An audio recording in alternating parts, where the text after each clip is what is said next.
गर्भ भी तो खाली नहीं है, उसमें भी भगवान। ये कोई अतिशय युक्ति नहीं है। 12 महीने भगवान गर्भ में रहे, 12 महीने। प्रमाण है वाल्मीकि रामायण के 18वें सर्ग में 8, 9, 10 3 श्लोक है। वाल्मीकि रामायण के 18वें सर्ग के 8वें श्लोक को, 9वें श्लोक को और 10वें श्लोक को देखना। उसमें लिखा है, क्या लिखा है? ततो यज्ञ समाप्ते तु ऋतूनान खड समत्ययु। यज्ञ के समाप्त होने के बाद 6 ऋतु बीत गए।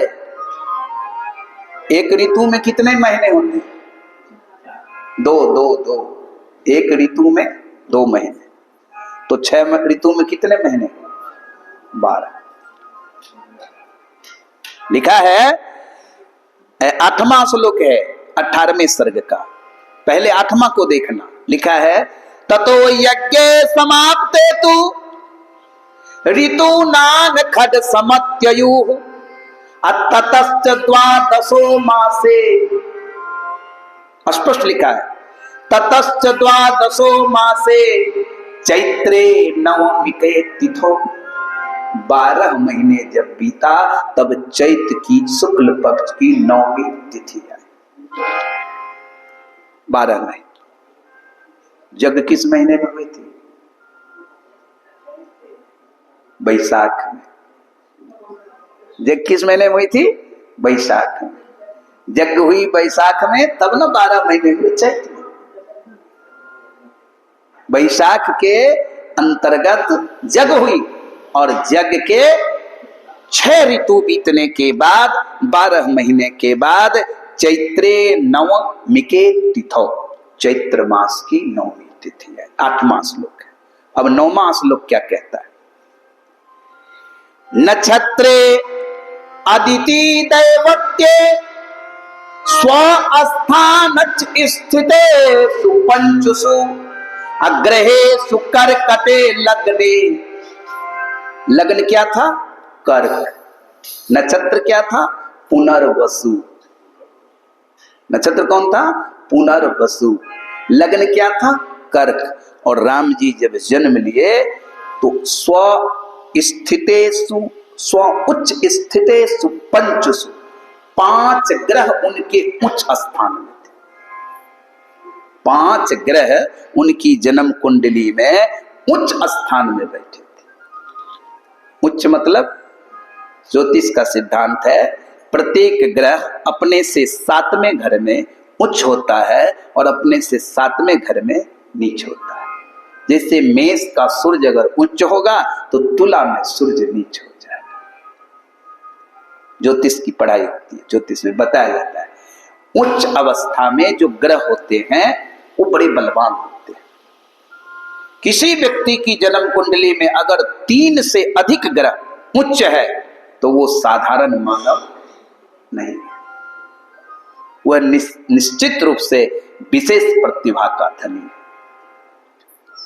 और जिसकी कुंडली में एक भी ग्रह उच्च नहीं है, 2 से 3 ग्रह नीच अवस्था में चले जाएं, तो निश्चित वह व्यक्ति में कोई खास प्रतिभा नहीं। तो भगवान राम का क्या था? स्व स्थिते पंचसु, 5 ग्रह उच्च में थे और 5 ग्रह अपने अपने घर के अनुकूल केंद्र में गुरु थे। केंद्र में गुरु बैठे थे। गुरु अगर केंद्र में हो तो कुंडली बड़ी अच्छी होती। और ग्रह क्या है? उच्च। बृहस्पति क्या है? केंद्र में। और लग्न क्या था? कर्क।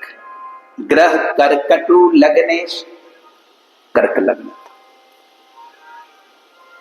वाल्मीकि जी कहते हैं प्रद्योमान जगन्नाथम सर्वलोक नमस्कृतम कौसल्या जनयाद रामं दिव्य तेज समन्वितम्।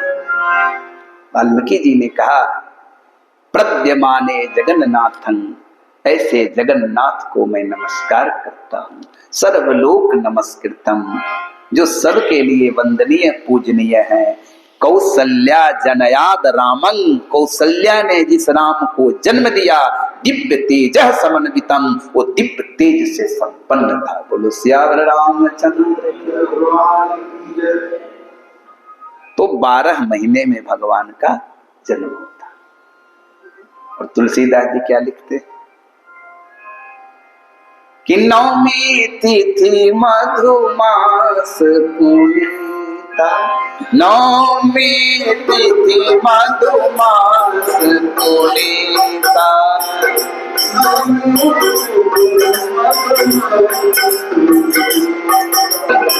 शुक्ल पक्ष अभिजीत हरि प्रीता, शुक्ल पक्ष मध्य दिवस यति शीतल, मध्य दिवस यति शीतल, पावन काल लोक विसरामा, पावन काल लोक विसरामा। अब आप कहेंगे तुलसीदास जी तो नहीं लिखे कि ग्रह क्या था, लग्न क्या था, नक्षत्र क्या था, नहीं लिखे। लिखे, उन्होंने लिखा नवमी तिथि, चैत्र मास, शुक्ल पक्ष, अभिजीत मुहूर्त, अभिजीत नक्षत्र नहीं, मुहूर्त का नाम है अभिजीत मुहूर्त। ये मुहूर्त प्रत्येक दिन होता है, प्रत्येक दिन 12 बजे से 12 बजे से 1 बजे के बीच में ये मुहूर्त प्रत्येक रोज आता है, अभिजीत मुहूर्त। अब वो अलग अलग अक्षांश पे है कि कहाँ का क्या अभिजीत मुहूर्त होगा। ये अभिजीत मुहूर्त 48 मिनट का होता है, बस 48 मिनट का। इसी मुहूर्त में भगवान आए और इसी मुहूर्त में भगवान का अवतार। लेकिन गोस्वामी जी क्या लिखे, योग लग्न ग्रह वार तिथि सकल भये अनुकूल। देखो गोस्वामी जी अलग अलग नहीं लिखे कि कर्क लग्न था, पुनर्वसु नक्षत्र था, वो सब नहीं लिखे। उन्होंने सीधे लिखा कि पंचांग अनुकूल हो गया। पंचांग मतलब 5 चीज जिसमें हो उसी को पंचांग कहते। कौन कौन? लग्न 1, योग 2, ग्रह 3, तिथि 4, पार यानी दिन 5। ये 5 चीज जिसमें हो वही पंचांग है। राम जी का जब जन्म होता है, अवतार लेते हैं, तो ये सारे 5 अंग ही अनुकूल हो गए, कोई प्रतिकूल नहीं था। योग लग्न ग्रह वार तिथि सकल भये अनुकूल, सब अनुकूल।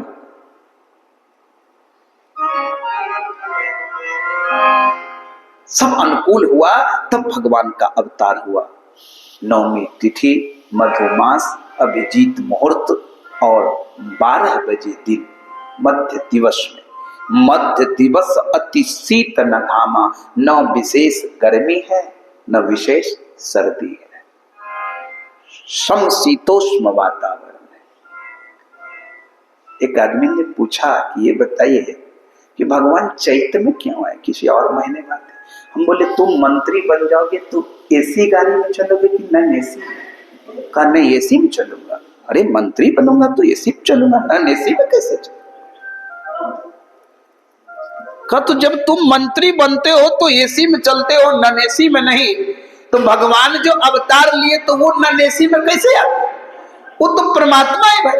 हमारे ठाकुर जी तो सारे ब्रह्मांड के मालिक है, तो उनको आना था तो उन्होंने अपने लिए एयर कंडीशन का महीना चुना, समशीतोष्ण, जिसको चैत्र मास कहते हैं, न गर्मी न ठंडी, समशीतोष्ण, ये एयर कंडीशन है। भगवान भी कहे भाई हम कैसे नॉन एसी में आवे, एसी में आने दो। कहा ठीक है एसी में ही आइए। तो मध्य दिवस अति शीत न घाम, यही है वातानुकूलित मौसम, अति शीत न अति घाम।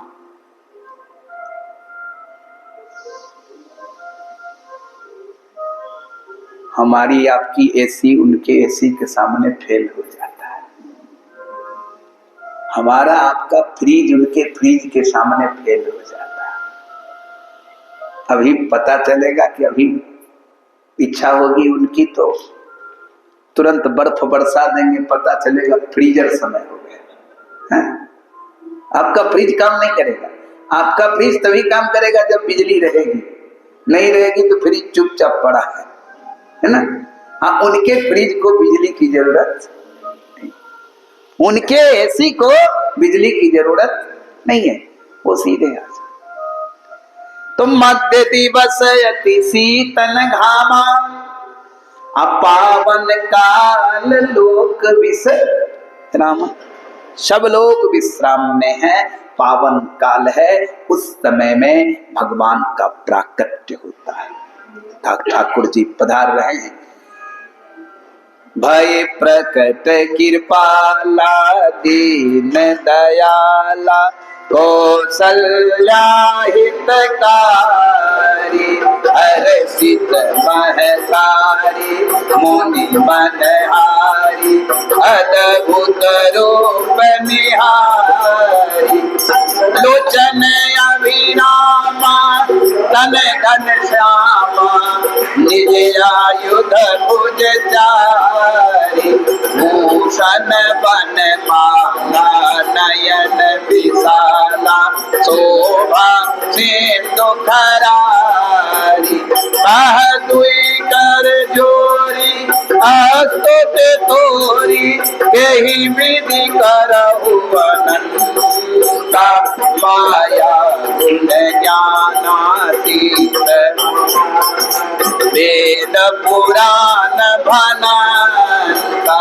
करुणा सुख सागर, सब गुण आगर। सो मम हित लागी, जनु अनुरागी, प्रगट भयो श्रीकांता। ब्रह्मांड निकाया, निर्मित माया, रोम रोम प्रतिवेद कहे। मम पुरुषोवासी, यह उपहासी, सुनत धीर मत धीरन रहे। उपजा जब ज्ञाना, प्रभु मुस्काना, चरित बहुत विधि किन चहे।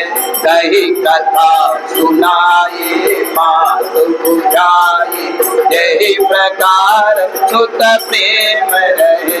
माता पुनि बोली, सोमति डोली, तजहु तात यह रूपा। गीते से सुलेला, अति प्रिय सेला, यह सुख परम अनूपा। सुने बचन सुजाना,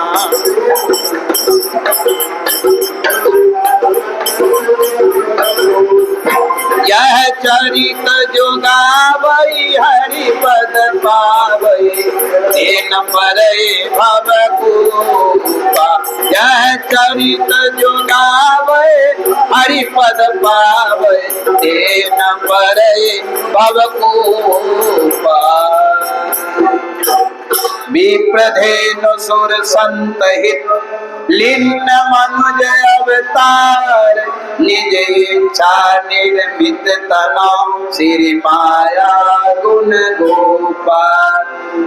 राम जन्म की बधाई हो, बधाई हो। बोलिए राम लला भगवान के। चारों तरफ दासियां दौड़ गई। ओ राजा जी खजनमा दे दो। दासियां कहती हैं, बधैया हो रहा है, कि राजा जी खजनमा दे दो, रानी जी गहनमा दे दो, राजा जी खजनमा दे दो, रानी जी गहनमा दे दो। बाजना मजीरा से, बाजना मजीरा से, ए हीरा रतनमा दे दो, राजा जी हाथ के कंगनमा दे दो, राजा जी खजनमा दे दो, रानी जी गहनमा दे दो।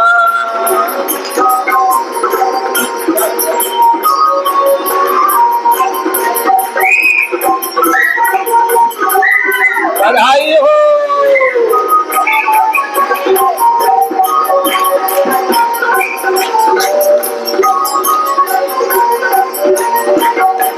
ध्यान से सुनना, एक दासी चुपचाप खड़ी है, वो कुछ ले नहीं रही थी। तो महाराज दशरथ जी ने पूछा तुमको क्या चाहिए? तो कहती है हमरा के कुछ ना चाहिए, हमरा के कुछ ना चाहिए, ये इच्छा मन माही, ये इच्छा मन माही।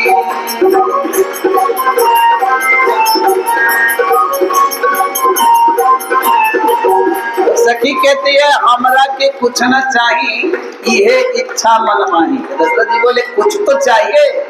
तो कहती है ये सपनमा हमारे, ये सपनमा हमारे, गोदी के ललनमा देगा, राजा जी खजनमा देगा, रानी जी गहनमा देगा, राजा जी खजनमा देगा, रानी जी गहनमा देगा, राजा जी खजनमा देगा, रानी जी गहनमा देगा।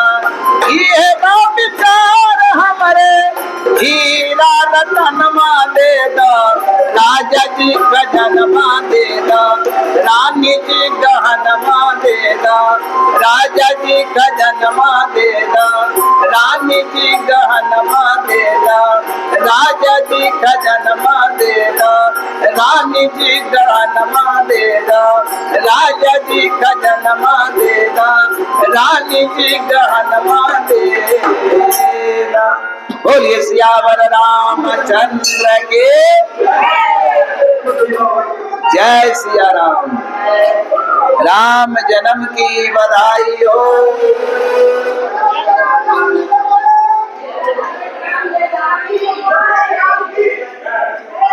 भगवान के जन्मोत्सव अवध में हो रहे हैं।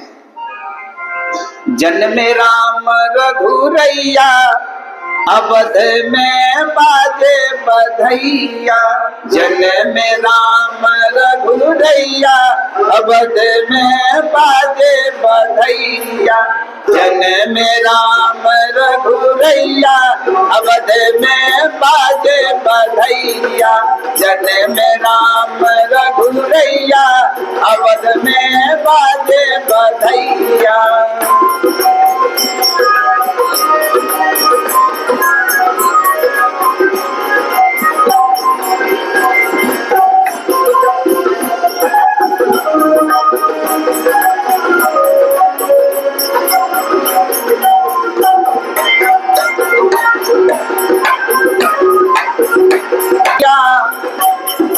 और बाजे सहनैया, अवध में बाजे बधैया, और बाजे सहनैया, अवध में बाजे बधैया, जन्मे राम रघुरैया, अवध में बाजे बधैया।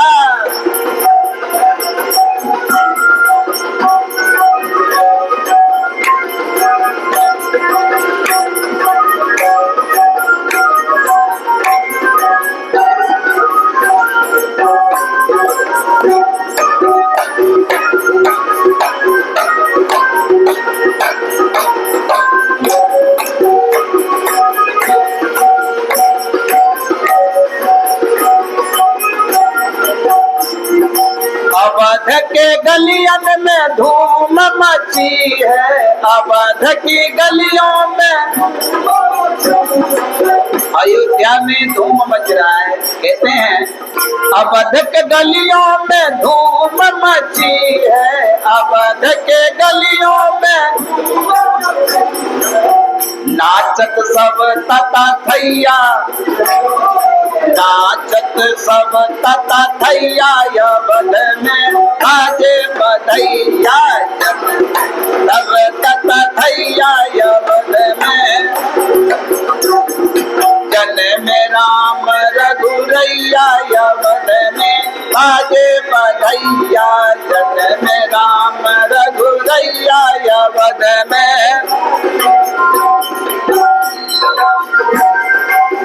बधाई हो।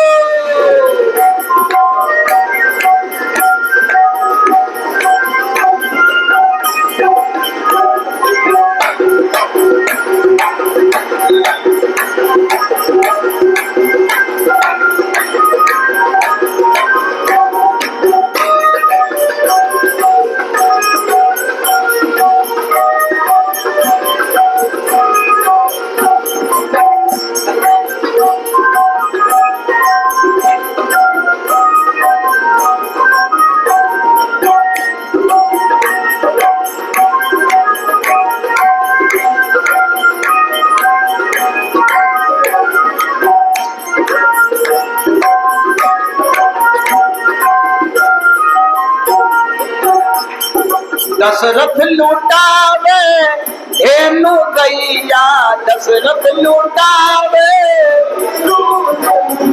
दशरथ लुटावे धेनु गैया, दशरथ लुटावे।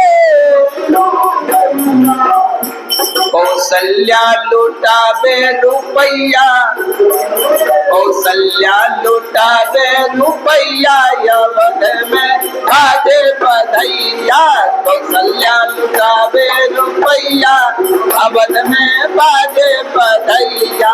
जन्म राम रघुरैया अवध में बाजे बधैया, जन्म राम रघुरैया अवध में बाजे बधैया।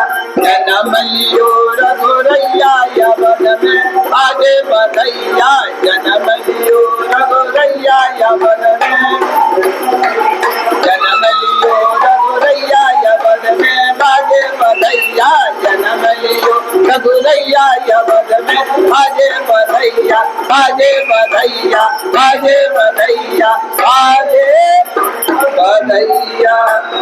बोलिए राम लला भगवान की, राम जन्म की बधाई हो।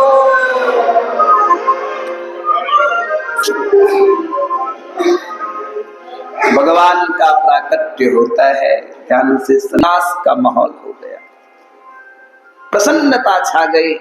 दासियां दौड़ कर गई दशरथ जी को कहने महाराज बधाई हो। दशरथ जी बोले क्या हुआ? कह कौशल्या जी के भवन में एक पुत्र हुआ। कुछ देर के बाद दूसरी दासी आई, महाराज बधाई हो। कहे क्या हुआ? कहे कैकेयी जी को भी एक पुत्र हुआ।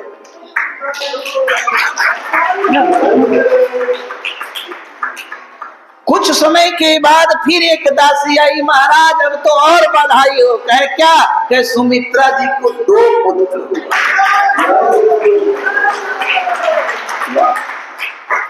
भरत जी का जन्म वाल्मीकि रामायण में है, मीन लग्न में हुआ था। अब सब सोच लो, राम जी के कितने देर के बाद भरत जी का जन्म हुआ? मेष, वृष, मिथुन, कर्क, सिंह, कन्या, तुला, वृश्चिक, धनु, मकर, कुंभ, मीन। एक लग्न नहीं बल्कि 7 लग्न बीते। 7 लग्न कम से कम 2 घंटे का भी एक लग्न हो तो 14 घंटे बीते। राम जी के जन्म से 14 घंटे बाद, 15-16 घंटे बाद भरत जी का जन्म मीन लग्न में होता है। और फिर लक्ष्मण जी का जन्म और शत्रुघ्न जी का जन्म फिर कर्क लग्न में होता है, वाल्मीकि रामायण में लिखा है। तो अब मीन के बाद फिर मेष वृष मिथुन तब कर, यानी भरत जी के जन्म के 8 घंटे के बाद लक्ष्मण शत्रुघ्न का जन्म। सब अंतराल में लेते हैं जन्म। वाल्मीकि रामायण का प्रमाण है। कहा बधाई हो, प्रसन्नता छा गई अयोध्या में। दशरथ जी प्रसन्न हो गए। क्यों प्रसन्न हुए? कि जाकर नाम सुनत शुभ होई, अमोरे गृह आवा प्रभु सोई। जिनका नाम स्मरण करने से मनुष्य के जीवन में शुभ होता है, वो परमात्मा मेरे घर आए तो फिर क्या कहना। देखो, मानस की एक एक चौपाई मंत्र, मंत्र साधारण नहीं। ये जो चौपाई है ना, जाकर नाम सुनत शुभ होई, मोरे गृह आवा प्रभु सोई, व्यासपीठ से आपको बता रहा हूं। अगर जिसके पास संतान नहीं होती है, इस चौपाई को 1.25 लाख जाप करके इसका दशांश घी से होम करें, आहुति करें घी से और चरु से, और वही चरु इस मंत्र को बोलकर आप ग्रहण कर लें, आपको संतान होगी, ये गारंटी। ये मंत्र है, जाकर नाम सुनत शुभ होई, मोरे गृह आवा प्रभु। जहां तक आवाज गई कि भाई दशरथ जी को पुत्र हुए हैं, सबको ब्रह्मानंद की अनुभूति हुई। साधारण आनंद नहीं। देखो, किसी के घर पुत्र होता है, खुशी होती है, खुशी में और आनंद में अंतर होता है। खुशी मतलब हुई और तुरंत खत्म कुछ देर के बाद, लेकिन आनंद कभी खत्म। खुशी नहीं मिली, लोगों को आनंद मिला। गोस्वामी जी ने लिखा है कि दशरथ पुत्र जन्म सुनि काना, अमान हो ब्रह्मा नंद समान। लोगों को ब्रह्मानंद की अनुभूति लगा, ब्रह्मानंद मिल गया। ब्रह्म का जिसने सुना, सब लोग आने लगे दान देने के लिए। अरे महाराज, लुटाओ लुटाओ, दान करो। दशरथ जी ने कहा, लुटा दो, हीरे मोती सोने जो मिल जाए। अच्छा बताओ, कोई जब दान लेता है तो वो अपने पास रखता है ना। लेकिन राम जी के जन्म की विशेषता ये है कि जिसको दशरथ जी दान दिए, हीरे मोती जो दिए, वो अपने पास रखा नहीं, उसने भी लुटा दिया। कहा भाई तुम तो लूटते हो, तो तुम क्यों लुटाते हो? कहा इसलिए लुटा रहे हैं कि दशरथ जी को अगर पुत्र हुआ तो हमको जो आनंद मिल रहा है उतना दशरथ जी को भी आनंद नहीं है, इसलिए मैं लुटा रहा हूं। लिखा है तुलसीदास जी ने कि सर्वस दान दीन सबका, सर्वस दान की सबको, लेकिन जे ही पावा राखा नहीं था। जिसने पाया वो भी नहीं रखा, लुटा दिया।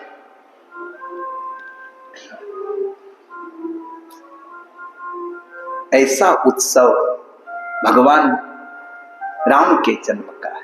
इतना सुंदर कौतुक है अयोध्या का, इतना रंग अबीर गुलाल उड़ने लगे, इतनी प्रसन्नता, इतना सुंदर दृश्य था अयोध्या का। अबीर जो उड़ा ना गुलाल, उससे लगा कि पूरी अयोध्या में अंधेरा था।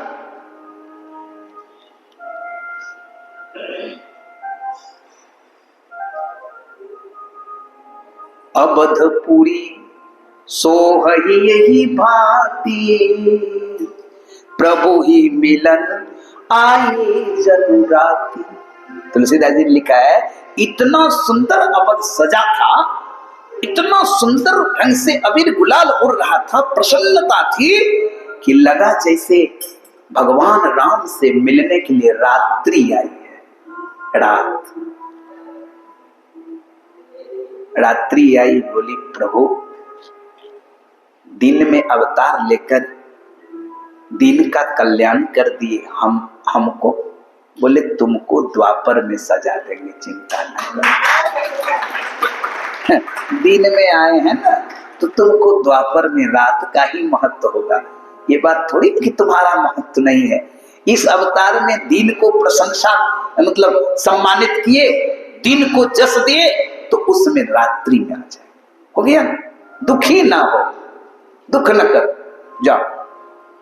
चंद्रमा आया, कहा प्रभु सूर्य के वंश में अवतार लेकर सूर्य वंश को उज्जवल कर दिया।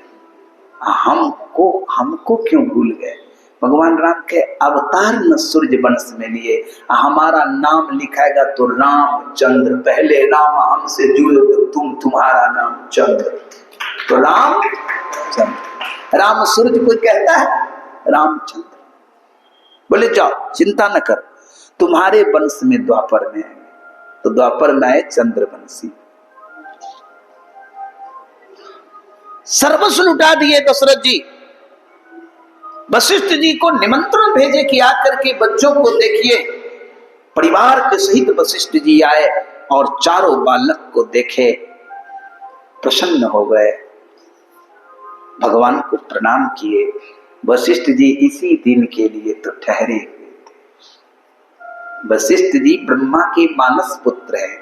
रामचरितमानस के उत्तरकांड में लिखा है कि वशिष्ठ जी जब ब्रह्मा जी के पास गए तो ब्रह्मा जी बोले कि क्या चाहते हो? कहा हम ब्रह्म की साधना करेंगे, तपस्या करेंगे। कहा तुम ये सब मत करो, तुम सूर्यवंशी के पुरोहित बन जाओ, कुल पुरोहित। वशिष्ठ जी बोले ये कार्य मैं नहीं करूंगा। बोले क्यों? कहा पुरोहित कर्म बहुत मंद कर्म होता है, ये मुझे नहीं चाहिए। ब्रह्मा जी बोले जिस परमात्मा के लिए तुम योग करोगे, जप करोगे, तप करोगे, जिस राम का दर्शन तुम्हें मिलेगा कि नहीं, इसको कौन कह सकता है?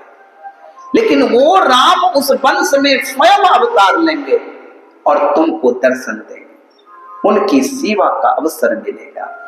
वशिष्ठ जी ने कहा अगर ये बात है तो जब तक सूर्यवंशी का पुरोहित बनना पड़ेगा बनूंगा, लेकिन राम का दर्शन करूंगा।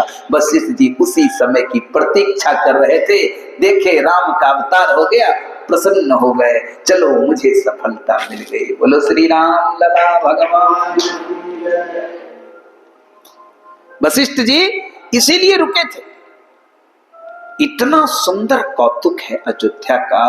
गोस्वामी जी लिखते हैं कि सूर्य देव जो जा रहे थे रथ से, वो अपना रास्ता भूल गए। अयोध्या की प्रसन्नता देखकर अयोध्या में लोग जो नाच रहे हैं, गा रहे हैं, झूम रहे हैं, राम लला को देखने के लिए जो भीड़ उमड़ पड़ी है, अयोध्या की प्रसन्नता देखकर सूर्य भगवान भी अपनी दिशा भूल गए, अपना मार्ग भटक गए। लिखा है तुलसीदास जी कि कौतुक देखी पतंग भूला, कौतुक देखी पतंग भूलाना, एक मास ते ही जात न जाना, एक मास ते ही जात न जाना, कौतुक देखी पतंग भूलाना, कौतुक देखी पतंग भूलाना। कौतुक को देख करके पतंग नाम सूरज का है। सूरज के 12 नाम है, जिसमें एक नाम पतंग है।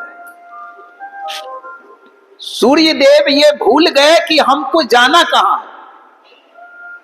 कौतुक देख पतंग भुलाना और एक मास ते जात न जाना, 1 महीना तक सूर्यास्त नहीं हुआ।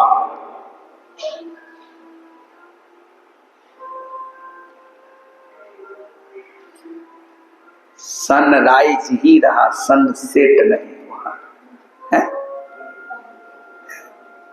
सूर्यास्त नहीं हुआ, सूर्य उदय ही रहा 1 महीना तक। ऐसा किसी अवतार में नहीं हुआ। सूर्य देव भूल गए कि हमको जाना है। लिखा है गोस्वामी जी ने 1 महीने का 1 दिन हुआ, 1 महीने का। भाई सूर्यास्त ना हो, सूर्यास्त नहीं हो तो उसको दिन ही तो गिनेंगे।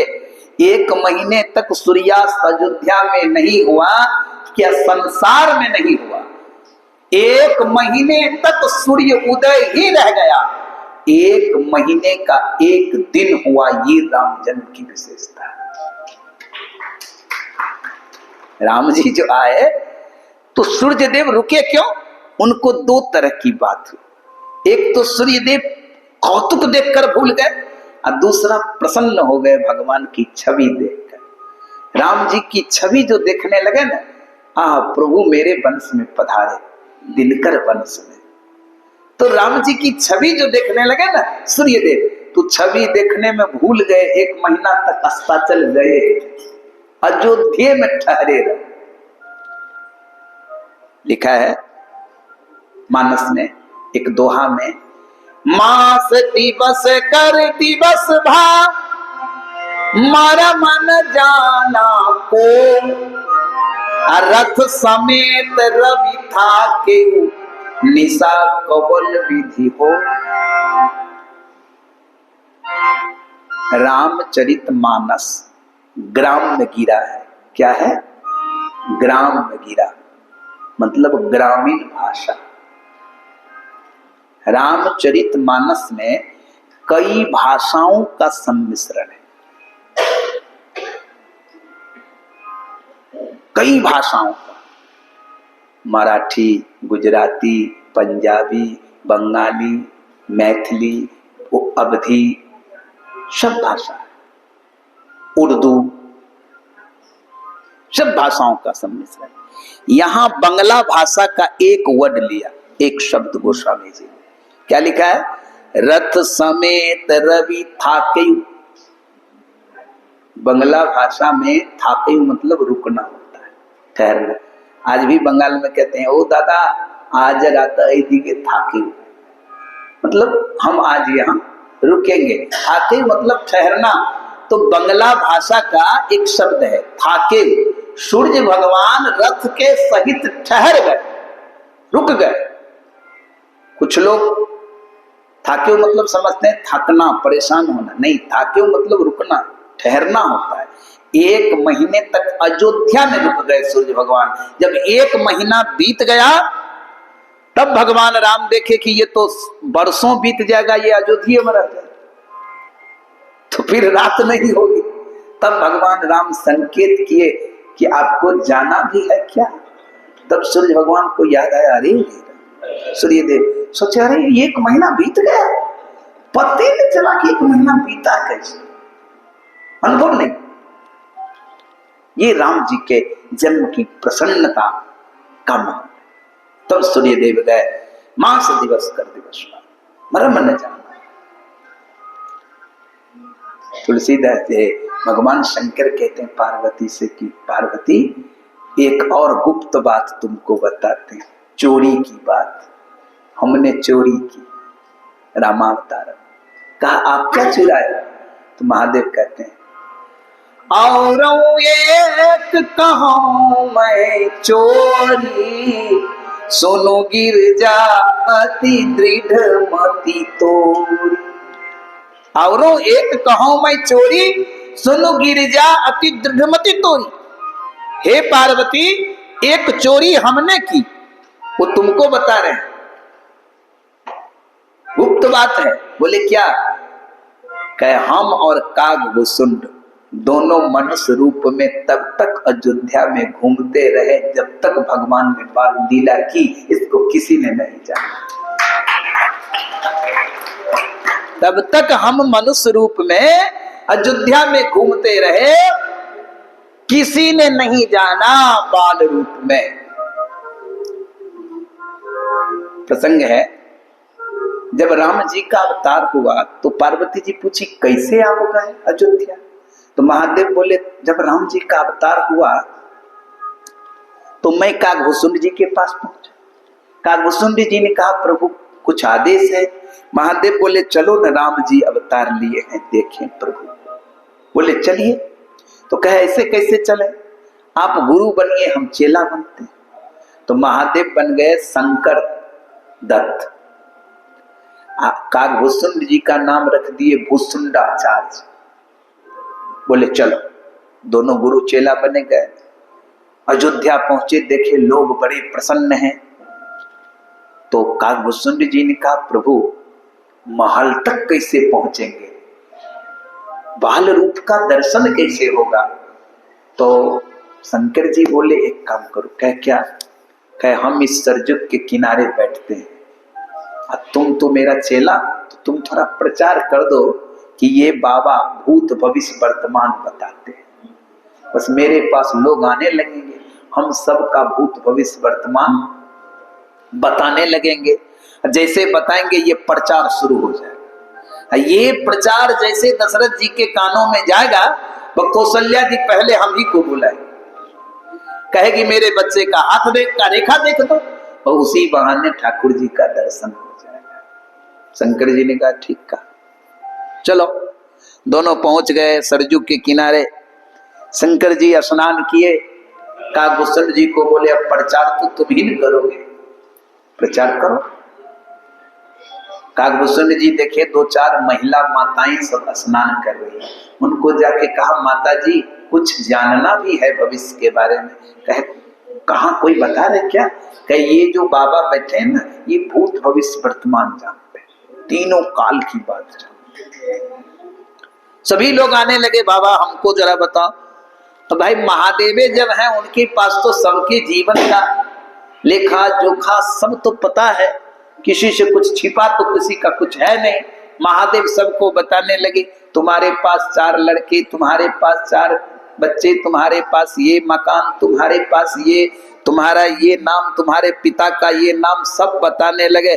बस महादेव अब वहां चर्चा का विषय हो गया।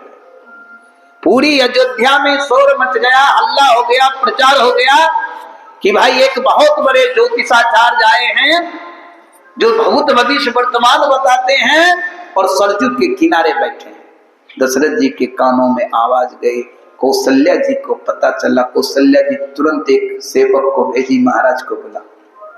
महाराज आए, दशरथ जी क्या बात है? कह सुने हैं एक कोई बाबा आए हैं सरजू के किनारे, वो त्रिकालदर्शी हैं, सब कुछ बताते हैं, उनको थोड़ा बुलाते तो हम भी अपने बच्चे का हस्तरेखा भाग्य रेखा थोड़ा दिखवा लेते कि कैसा है। तुरंत महाराज दशरथ जी मंत्री को आदेश किए, सुमंत को जाओ बुलाओ।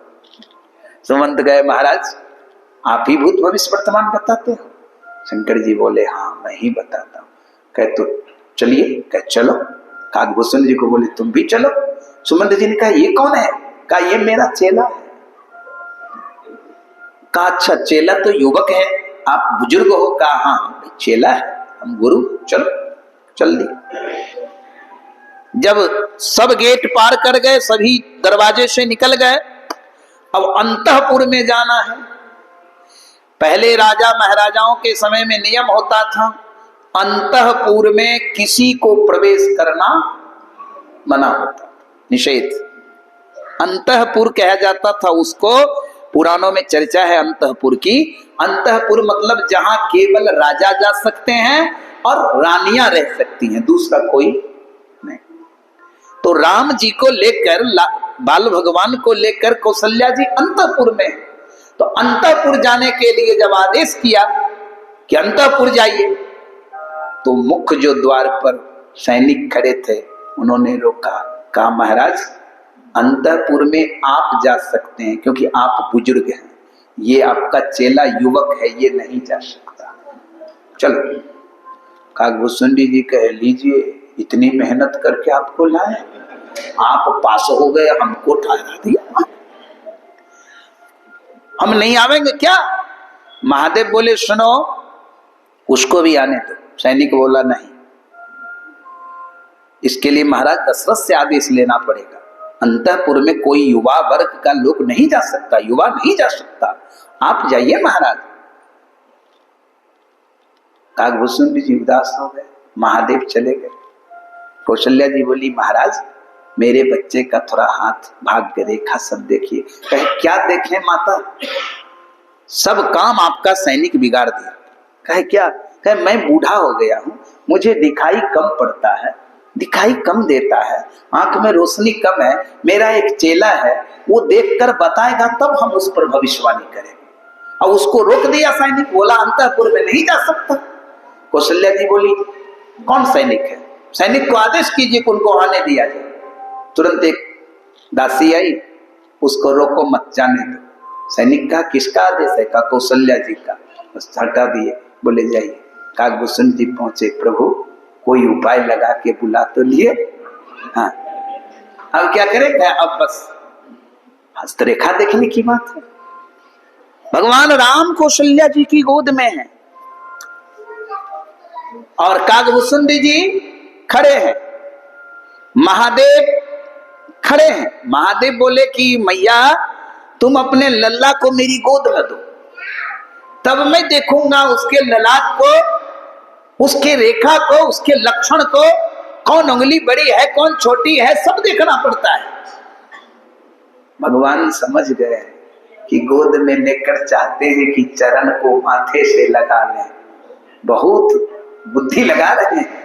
भगवान समझ गए। भगवान काकभूषण को इशारा की तुम अपनी चाल चलो। काकभूषण जी ने कहा नहीं माता जी, उनकी गोद में न तो वो बूढ़े हो गए, उनको नहीं दिखाई देता, लाओ मेरी गोद में, मैं देखकर बताऊंगा, वो भविष्य का कथन करेंगे। बोलो सियावर रामचंद्र।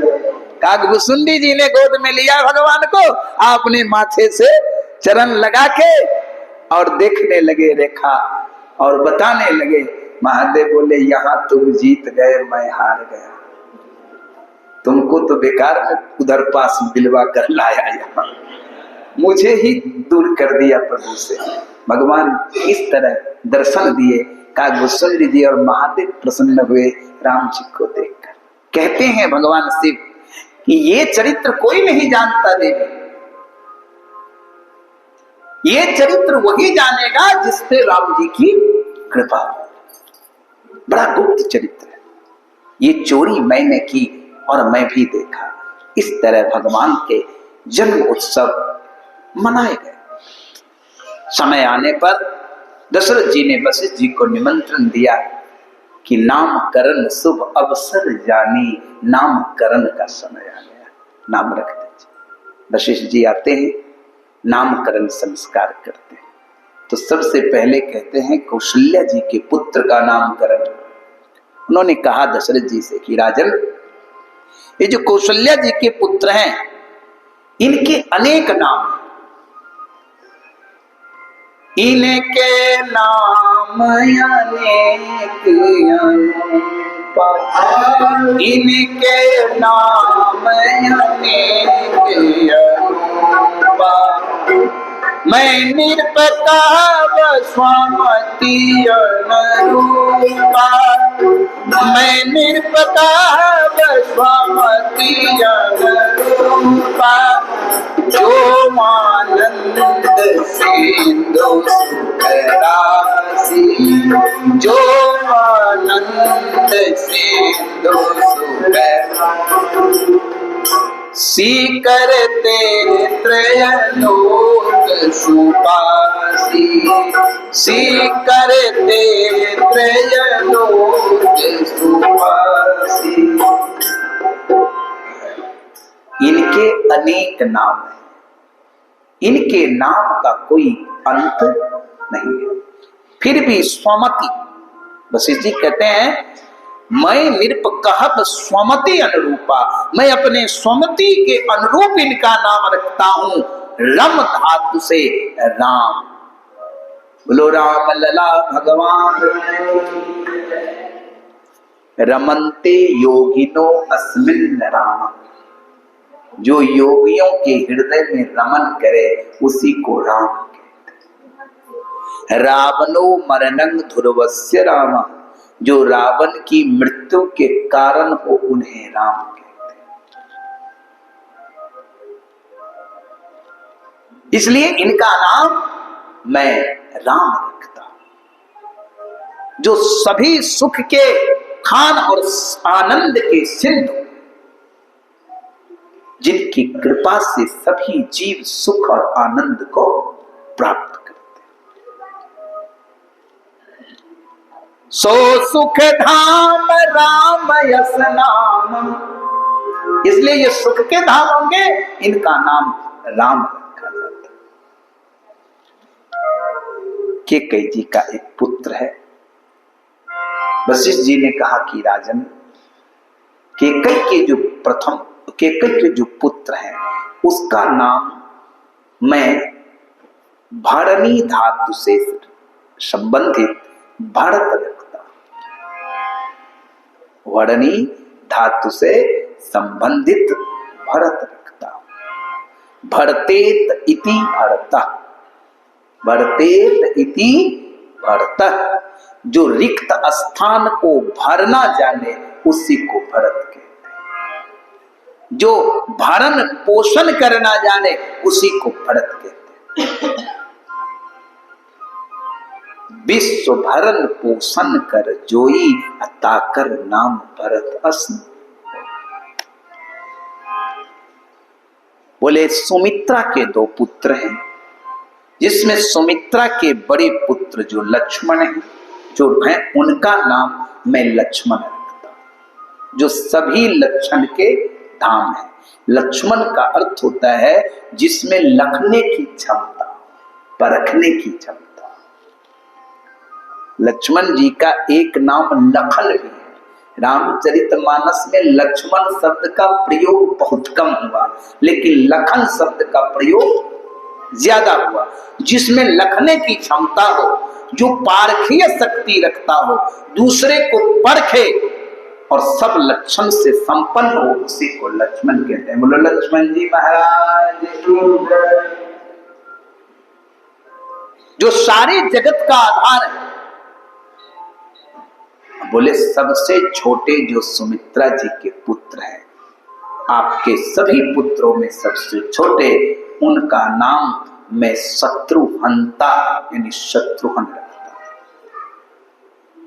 जाके सुमिरन तेरी पुनासा, जाके सुमिरन तेरी पुनासा, नाम शत्रुघ्न वेद प्रकाशा, नाम शत्रुघ्न वेद प्रकाशा, जाके सुमिरन तेरी पुनासा, जाके सुमिरन तेरी पुनासा।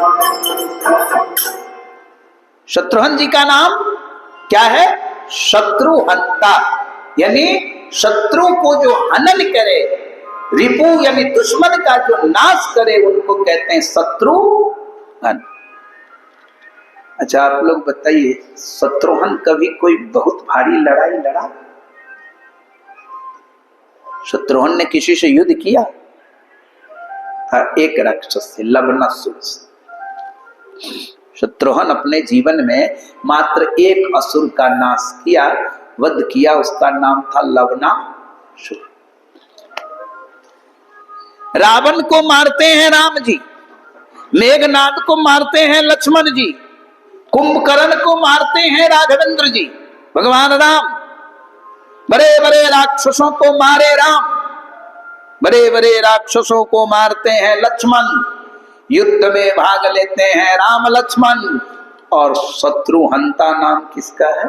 शत्रुघ्न का। देखो विपरीत मालूम पड़ता है, विपरीत नहीं है, सत्य है। वशिष्ठ जी ने क्या कहा? धरे नाम, तुलसीदास जी कहते हैं, धरे नाम गुरु हृदय विचारी, अवेद तत्व निरपतव सुतचारी।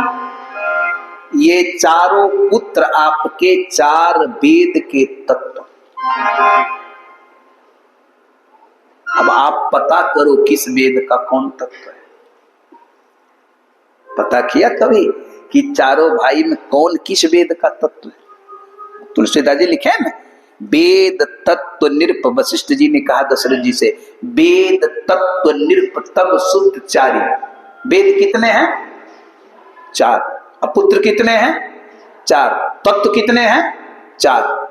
तो चारों वेद के चार तत्व हैं। तो वो कौन कौन तत्व है, किस वेद के कौन तत्व है? ऋग्वेद का तत्व है राम। ऋग्वेद का तत्व है राम और यजुर्वेद का तत्व है लक्ष्मण और सामवेद का तत्व है भरत। अथर्ववेद का तत्व है शत्रुघ्न। अब आप कहो क्यों ऋग्वेद का तत्व राम क्यों? क्योंकि ऋग्वेद में सबसे ज्यादा सबसे अधिक करुणा का वर्णन है। किसका वर्णन है? करुणा, दया, अहिंसा, आचरण का। तो राम से बड़ा कोई करुणाशील और आचरणवान संसार में नहीं है। इसलिए ऋग्वेद का तत्व है करुणा और करुणा का स्वरूप है राम। यजुर्वेद किसका का तत्व क्या है? यजुर्वेद का तत्व है कर्म। यजुर्वेद किस पर प्रकाश डालता है? कर्म पर। यजुर्वेद में सबसे अधिक कर्म की चर्चा। ये जो पूजा पाठ जितने होते हैं ना, ये सब यजुर्वेद में। यजुर्वेद कर्म का प्रतीक है। तो यजुर्वेद का तत्व क्या है? कर्म। और कर्म का प्रतीक कौन है? लक्ष्मण। इसलिए यजुर्वेद का तत्व है लक्ष्मण। सामवेद का तत्व क्या है? सामवेद का तत्व है प्रेम। सामवेद का तत्व है प्रेम, क्योंकि सामवेद में प्रेम की चर्चा की गई है। प्रेम ही सामवेद का मुख्य विषय है। इसीलिए सामवेद का तत्व है प्रेम और प्रेम का प्रतीक कौन है? भरत। इसलिए सामवेद का तत्व है भरत। और अथर्ववेद में सबसे अधिक किस चीज का वर्णन है जानते हैं? जादू, टोना, तंत्र, मंत्र, शत्रु विनाशक प्रयोग सबसे ज्यादा अथर्ववेद में। अथर्ववेद में कैसे आप जादू टोना, ये जो अभिचार क्रिया होती है, इस सब का वर्णन अथर्ववेद में। अथर्ववेद में शत्रु विनाशक कई क्रियाएं हैं। कृत्तिकादि जो प्रकट होती हैं वो सब अथर्ववेद के द्वारा कृत्यादि होती है। अथर्ववेद जंत्र मंत्र तंत्र सा जादू टोना इस सब का मूल कारण है। तो अथर्ववेद शत्रु विनाशक जादू टोना तंत्र मंत्र सिद्धि का तत्व है। इसीलिए जादू टोना तंत्र मंत्र सिद्धि शत्रु नाश इस सब के लिए जो जिस देवता का आवाहन करेंगे उनका नाम शत्रुघ्न है। बोलो शत्रुघ्न जी महाराज की। अथर्ववेद के तत्व हैं शत्रुघ्न। इसलिए वशिष्ठ जी ने कहा कि वेद तत्व निरपतव सुत चारि। तो शत्रुघ्न जी तो कभी किसी से लड़े नहीं, लेकिन वो शत्रुहंता है। देखो शत्रुहंता कैसे है को बताते हैं। हर देश में सुरक्षा की दो प्रणाली होती है। कौन कौन प्रणाली? एक होम मिनिस्टर, एक डिफेंस मिनिस्टर। डिफेंस मिनिस्ट्री के अंदर क्या है? बाहरी सुरक्षा। मतलब कोई देश जो आक्रमण करेगा हमारे ऊपर, तो उस देश से लड़ना, उस देश से अपने देश को बचाना, ये किसका काम है? सेना का। सेना के अंग कितने हैं? 3। जल सेना, थल सेना, वायु सेना। और तीनों का मालिक कौन है? रक्षा मंत्रालय, डिफेंस मिनिस्ट्री। ठीक है। और भीतर जो शत्रु है, देश के अंदर, देश में किसी प्रकार का दंगा हुआ, देश के भीतर किसी प्रकार की समस्या हुई, देश के अंदर कोई शत्रु परेशान कर रहा है, क्राइम कर रहा है, तो उससे रक्षा करना किसकी दायित्व है? होम मिनिस्टर, गृह मंत्रालय। इसलिए 3 सेना को छोड़ के जितनी पुलिस, जीआरपी, आरपीएफ वगैरह जितने हैं, सीआईएसएफ जो भी हैं, वो सब गृह मंत्रालय के अंग है। होम मिनिस्टर की।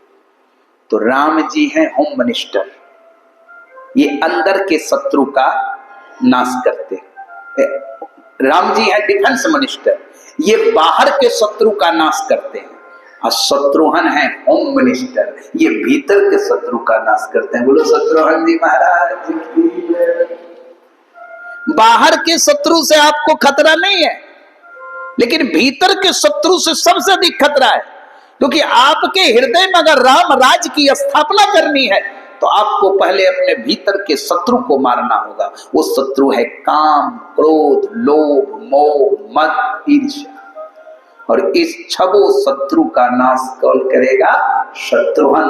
तब आपके भीतर राम राज्य की स्थापना होगी, नहीं तो नहीं होगी। इसलिए शत्रुघ्न की जरूरत है।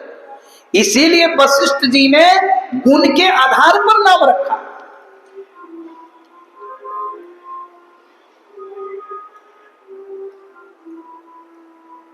धरे नाम गुरु हृदय विचारे, विचार कर रखे।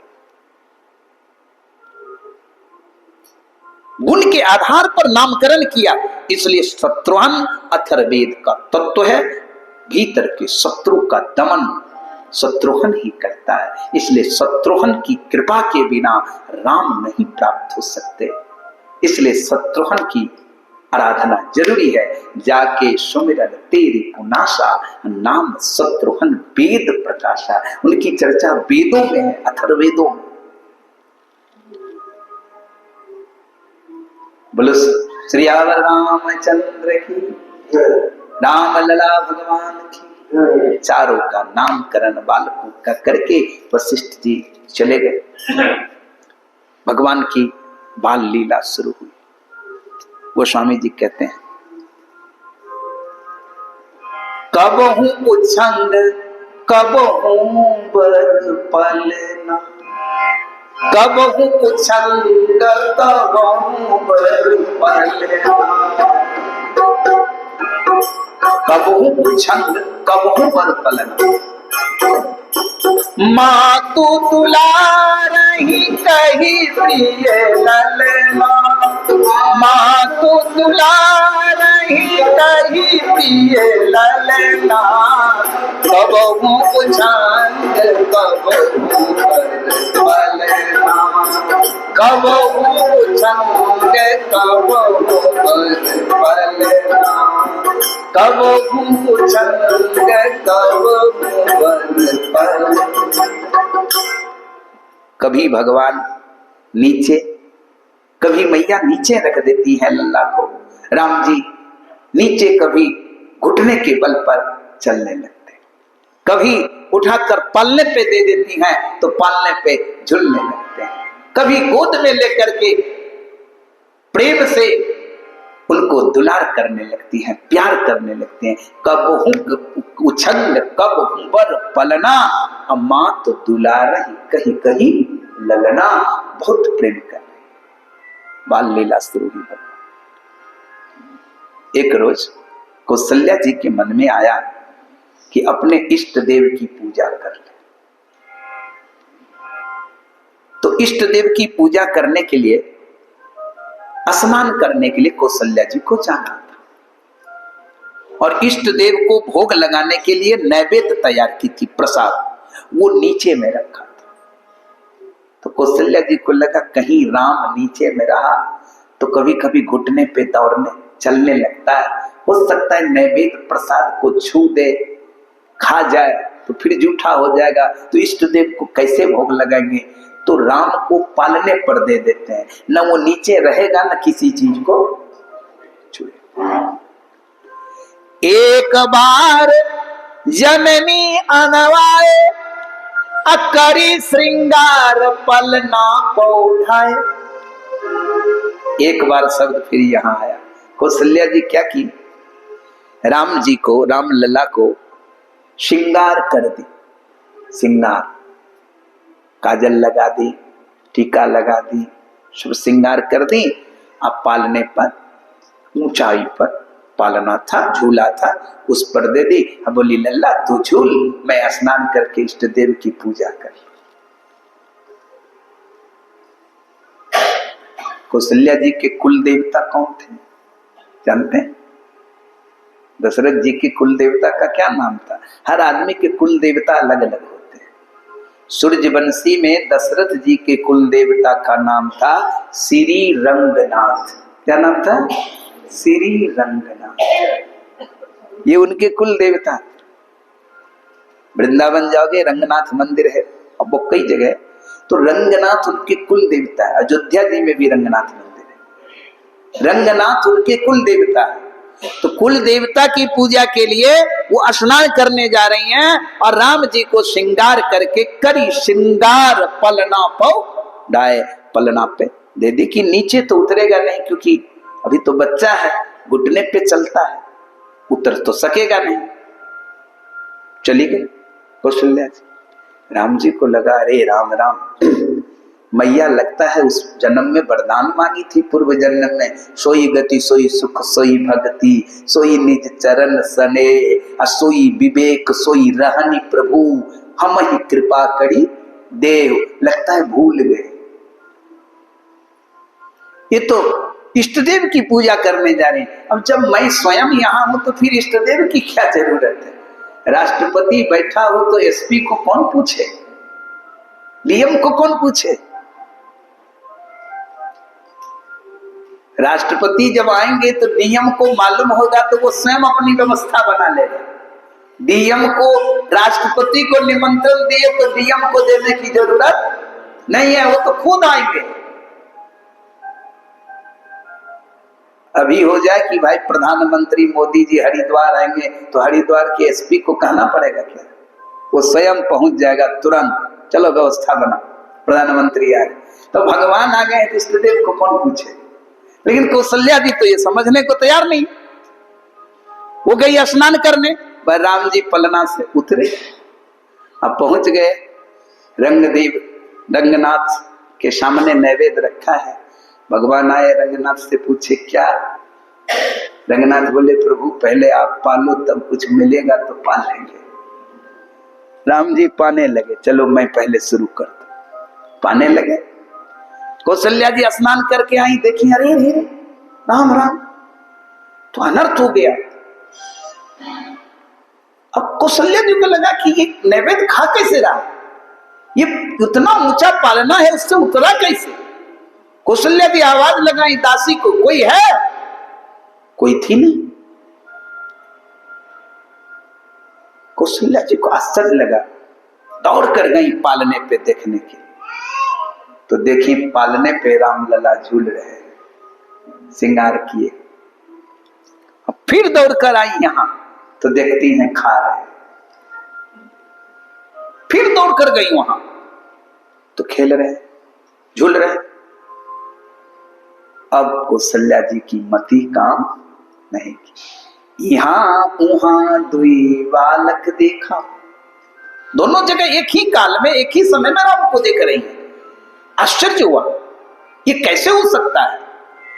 यहाँ उहाँ दुई बालक देखा, मति मम ब्रह्म ज्ञान विशेखा। कौशल्या जी को लगा ये मेरी मति भ्रम हो गई या कोई विशेष बात। कौशल्या जी आंख बंद करके भूमि पर बैठ अचेत हो। उनके समझ से ये बात बाहर हो गई। वो जानना चाहती थी कैसा हुआ कैसे, लेकिन पता नहीं चला। जैसे आंख बंद करके गिरी और आंख खुली तो क्या देखी? अद्भुत रूप भगवान, विश्व दर्शन। भगवान विराट रूप में उपस्थित हुए राम जी। और कौशल्या जी क्या देखी? चार अचार, जो नहीं देखा नहीं सुना, जिसकी कल्पना नहीं की जा सकती।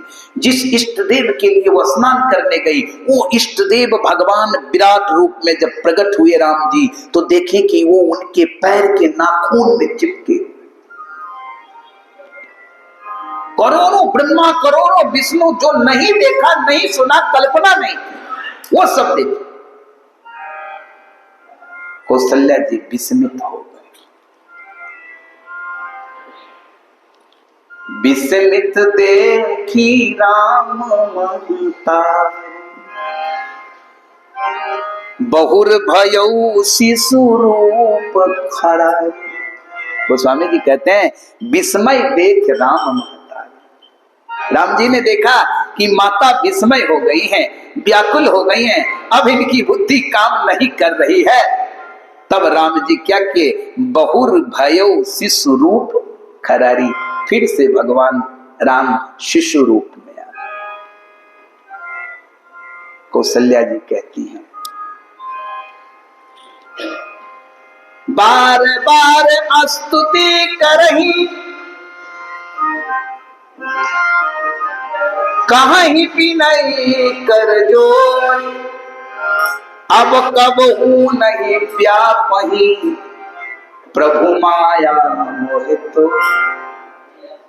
उन्होंने कहा बार बार स्तुति की कौशल्या जी, कौशल्या स्तुति करी, विनय कर जोर, हे प्रभु मैं आपसे विनती करती हूं कि आपकी माया फिर मुझे कभी विचलित न करे, मैं व्याकुल न हूं।